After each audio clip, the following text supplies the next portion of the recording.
अस्सलाम वालेकुम, welcome back to my channel stitching idea with Sonu. आज मैं आपके लेके आऊँ सादी सिंपल मशीन को चलाने का मुकम्मल तरीका कि कैसे आप हाथ से बहुत तेज़ इसको चला सकते हैं और बिल्कुल सही और परफेक्ट तरीका किस तरह से आप इसको चलाते हैं, पूरा मुकम्मल तरीका बताऊंगी।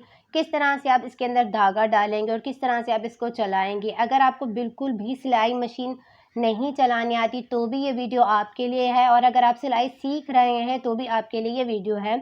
अगर आप सिलाई करते हैं उसके बाद अगर आप थक जाते हैं तो भी मैं आपको बताऊंगी आप ऐसी क्या गलती करते हैं जिसकी वजह से आपको थकन हो जाती है, शोल्डर में दर्द हो जाता है, आपके हाथों में दर्द हो जाता है, जिसकी वजह से फिर आप सिलाई सही से नहीं कर पाते। तो इस वीडियो में मैं आपके लिए क्या मुकम्मल बताऊंगी कि किस तरह से आप सही और परफेक्ट तरीके से आप सिलाई करेंगे।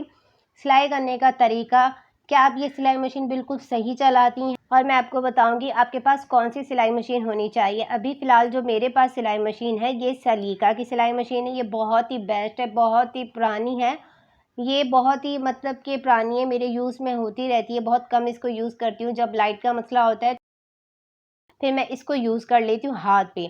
तो ये बहुत ही कम यूज़ में होती है। मेरी जो सिलाई मशीन है वो दूसरी है, लेकिन मैं आपको इसके बारे में बता रही हूँ कि आपको कौन-सी सिलाई मशीन लेना चाहिए, कौन-सी सिलाई मशीन नहीं होनी चाहिए वो भी बताऊँगी।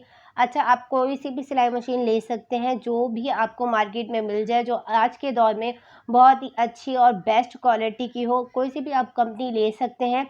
सारी नॉर्मल जो सिलाई मशीन होती है वो सेम ही ऐसी होती है, इनको चलाने का सेम ही तरीका होता है, कोई डिफरेंट नहीं होता।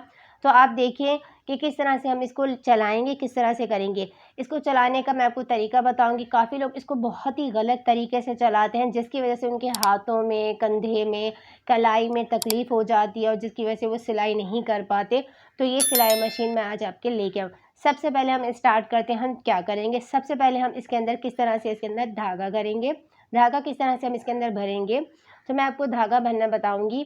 ये हमारे पास इस तरह से शटल और बॉबिन है। बॉबिन और शटल के अंदर हम किस तरह से इसको लगाते हैं। शटल में हमने इस तरह से धागा भर लिया, बॉबिन के अंदर इस तरह से हम इसको लगा लेंगे। इस तरह से हमने इसको लगा लिया। अब किस तरह से हम मशीन के अंदर इसको फिट करेंगे वो आप ध्यान से देख लें। अब मैं इसके अंदर इसको फिट कर लूँगी। फिट कर लिया है, बहुत ही आसानी से ये फिट हो गई है। अब आप सोचेंगे मैंने किस तरह से इसको फिट किया है, तो अब मैं आपको बताऊंगी कि किस तरह से इसको फिट किया है डिटेल से, ताकि आपको सही से समझ आए किस तरह से हम इसको लगाते हैं। तो अब ये आप ध्यान से देख लें। तो ये देख लें, इस तरह से हम इसको फिंगर से करेंगे, ये हमारा आराम से खुल जाता है और बंद हो जाता है। सुई को हम ऊपर कर लेंगे, इस तरह से हमने सुई को ऊपर कर लिया है। उसके बाद इस तरह से हम इसको खोल लेंगे। अब यहाँ से हम इसको निकाल लेंगे, इस तरह से हमने इसको निकाल लिया है। अब शटल से हम इस तरह से इसको निकाल लेंगे, बॉबिन से हम शटल को निकाल लेंगे। अब इस तरह से निकालने के बाद हम शटल के अंदर लगा लेंगे और इस तरह से आसानी से हमारा ये धागा निकलता जा रहा है।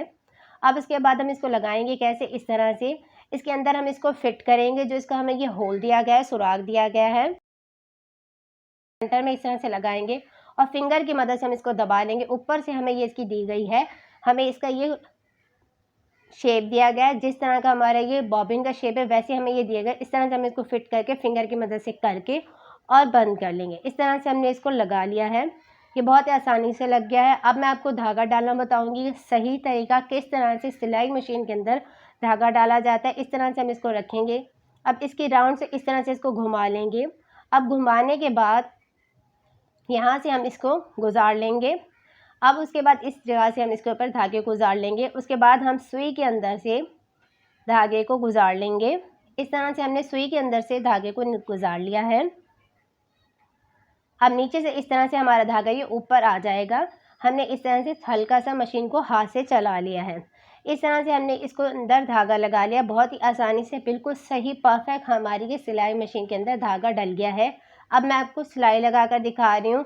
तो इस तरह से अब हमने इसके ऊपर ये सिलाई लगाई है, बिल्कुल सही और परफेक्ट हमारा धागा लग गया और सिलाई आ रही है। अब मैं आपको बताऊंगी कि आपकी जो हाथों में दर्द होती है, आप क्या मिस्टेक करते हैं, किस वजह से आपकी सिलाई बिल्कुल सही और परफेक्ट नहीं होती। तो आप ये ध्यान से देखें आपको क्यों तकलीफ़ होती है हाथ में।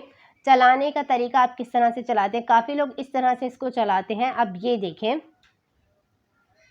पहले इसको इस तरह से मुट्ठी बंद करके उसके बाद इस तरह से चलाते हैं, जो कि बहुत ज़्यादा गलत तरीका है। इस तरह से सिलाई नहीं की जाती। सिलाई मशीन को चलाने का भी एक तरीका होता है। तो इस तरह से अगर आप चलाते हैं तो इससे आपकी कलाई में और आपके इस तरह से शोल्डर में तकलीफ़ होगी।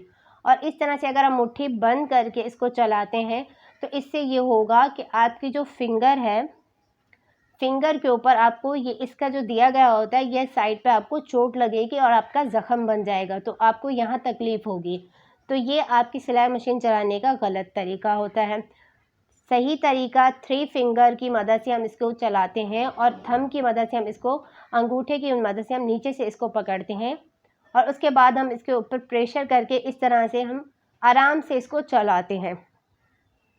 तो इस तरह से अगर आप इसको चलाएंगे, बिल्कुल सही और परफेक्ट ये चलाने का तरीका है। बहुत ही स्पीड से और तेज़ी से आप इसको चला सकते हैं। जैसे मोटर वाली मशीन होते इस तरह से आप इसको चला सकते हैं। बगैर मोटर के आप इसको बहुत स्पीड से और तेज़ी से इसको चला सकते हैं। बड़ी आसानी से आप इस तरह से इसके ऊपर कपड़े सी सकते हैं। ये बहुत ही आसान मशीन है। जो नए सीखने वाले हैं उनके लिए ये मशीन बिल्कुल सही परफेक्ट है। जब आप स्टार्ट में सिलाई करना सीखते हैं तो आपके पास यही सिलाई मशीन होनी चाहिए। आपको अगर लेनी है तो आप यही सिलाई मशीन बाय करें ताकि आपके लिए आसानी हो और सिलाई करने में आसानी हो, सीखने में आपको कोई मुश्किल ना हो। अब इस तरह से आप इसको सिलाई करेंगे, ना ही आपके कलाई में दर्द होगा, ना ही आपके फिंगर में चोट लगेगी, ना कोई तकलीफ़ होगी। तो इस तरह से आप इसको सिलाई करिएगा। ये बिल्कुल सही और परफेक्ट तरीका है सिलाई करने का। इस तरह से तो मैं आपको बार बार दिखा रही हूँ ताकि आपको समझ आए कितना आसानी से इसके ऊपर हम सिलाई कर सकते हैं। हाथ वाली मशीन के ऊपर बग़ैर थके आप इसके ऊपर इस तरह से सिलाई करेंगे तो आपको कोई भी थकावट नहीं होगी। अच्छा, एक बात ये कि आपको अगर थकावट होती है, कमर में दर्द होती है, तो आप इसको टेबल के ऊपर रख लें या अगर आप ज़मीन के ऊपर रखते हैं तो इसका नीचे का जो तख्ता है, नीचे के जो इसके ऊपर ये रखी गई है मशीन, ये ऊंचा होना चाहिए, नीचे की तरफ नहीं होना चाहिए, ऊपर की तरफ हो। इस तरह से आसानी से आपको मार्केट में मिल जाते हैं, इसके बने हुए कम प्राइस में मिल जाते हैं। आप बने हुए ले सकते हैं, अगर आप चाहें तो बनवा भी सकते हैं। तो इस तरह से अब मैं आपको इसके ऊपर सिलाई लगा कर दिखा रही हूँ कि किस तरह से मैं इसके ऊपर सिलाई कर रही हूँ।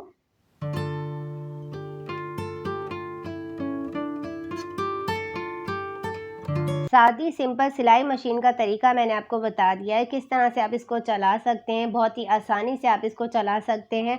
मुकम्मल तरीका मैंने आपको इस वीडियो में बता दिया है। और अगर आपको कुछ पूछना है या आपका कोई भी सवाल है तो आप मुझे कर सकते हैं कमेंट्स। और अगर वीडियो आपको अच्छी लगी है तो वीडियो को लाइक करें, चैनल को सब्सक्राइब करें, बेल आइकॉन को आप प्रेस कर लें ताकि मेरी आने वाली हर वीडियो की नोटिफिकेशन आपको मिलती रहें। के लिए इतना ही। मिलते हैं नेक्स्ट वीडियो में।